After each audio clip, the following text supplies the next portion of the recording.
नमस्कार. होळीसाठी पुरणपोळीचा बेत करायचा ठरवला. पण या वेळेला हरभऱ्याच्या डाळीच्या ऐवजी मुगाच्या डाळीची पुरणपोळी बनवली. ती कशी बनवली ते सांगते. त्यासाठी 2 वाटी मुगाची डाळ कुकरमध्ये शिजवून घेते. नंतर 2 वाटी मुगाची डाळ आणि इथे 5.5 वाट्या पाणी घेतलेलं आहे. किती वाटा झाल्या? पाणी थोडे जास्तच ठेवायचे. यामध्ये 2 चमचे तेल आणि थोडी हळद घातली. आता या कुकरला एक शिट्टी काढून घे. ती आता काढून घेत आहे. शिट्टी होईपर्यंत इथे मी कणिक मळून ठेवते. त्यासाठी इथे मी गव्हाचं पीठ घेतलेलं आहे. त्यात चवीनुसार थोडंसं मीठ आणि थोडी हळद ॲड करून थोडं पाणी घालून एक छानपैकी कणिक मळून घेतली. आता कणिक मळून झाले. आता याला तेल लावून झाकण ठेवून 1 तासभर मी बाजूला ठेवते. तोपर्यंत डाळ शिजत आहे. मी आता पुरण बनवते. इथे डाळ शिजली आहे. डाळीचंच निघालेलं पाणी म्हणजे येळवणी हीच कटाच्या आमटीला वापरायची असते.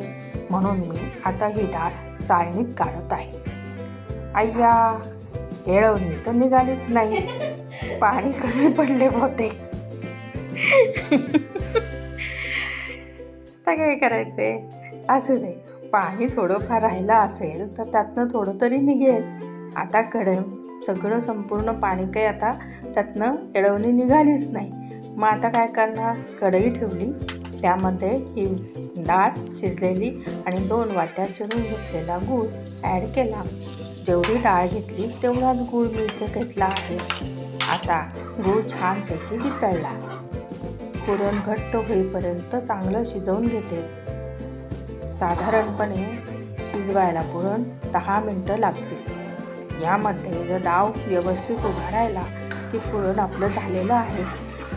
आता इथे मी डाव उभा करते, पण तो काही उभा राहत नाही. अजूनही तो पडलेला आहे. त्याच्यामुळे अजून 2-3 मिनटं तरी त्याला परत पुन्हा शिजवते.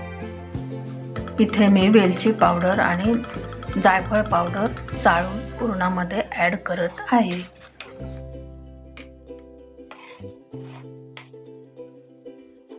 एकूण 10 ते 12 मिनटं झाली आहे. माझं पुरण हे छान शिजून घट्ट झालेलं दिसतंय.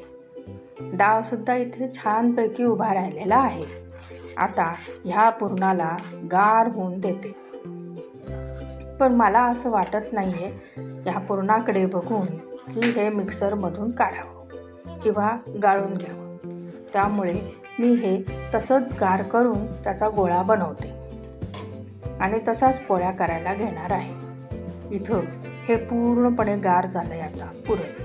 आणि कणिकसुद्धा तिंबून मस्तपैकी जशी पुरणाच्या पोळीला लागते तशी मऊसूत झालेली आहे. 1 तास भिजवली.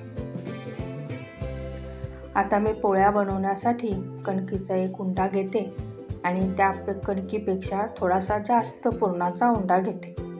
इथे मी कणिक 1 तास भिजवून ठेवल्यामुळे पुरणपोळीला कणिक जशी हवी तशी मऊ झालेली आहे. त्यामुळं पूर्णपणे पुरण खाटोखाट पसरलं जाईल. आता ही छानपैकी अशी पोळी लाटते. पोळीसुद्धा पोळपाटाच्या भर मोठी झालेली आहे. पोळपाट भर झालेली आहे. पोळी लाटली. आता लाटून झाली. आता याला दोन्ही बाजूने खरपूस अशी भाजून घेत आहे.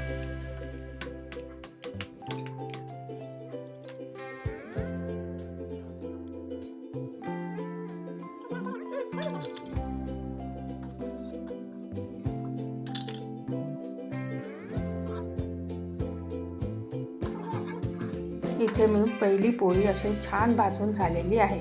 अशाच पद्धतीने मी सगळ्या पोळ्या बनवल्या. आता माझ्या सगळ्या पुरणपोळ्या बनवून झालेल्या आहेत. ह्या बघा, तुम्हाला मी दाखवते. पोळीमध्ये पुरणसुद्धा अगदी काठोकाठ भरलेलं आहे. पोळी खाल्ल्यानंतर आता मी खाऊन बघते. पोळी खाल्ल्यानंतर असं वाटत नाही आहे की हे मुगाच्या डाळीचं पुरण असेल. मुगाच्या डाळीची थोडीशी चव लागते, पण पुरण हे पुरणासारखं व्यवस्थित छान लागतं आहे. तुम्ही सुद्धा अशी पोळी बनवून बघा. मी ही केलेली मुगाच्या डाळीपासून केलेली पुरणपोळी तुम्हाला कशी वाटली ते कमेंटमध्ये नक्की सांगा आणि चॅनलला सबस्क्राईब करा.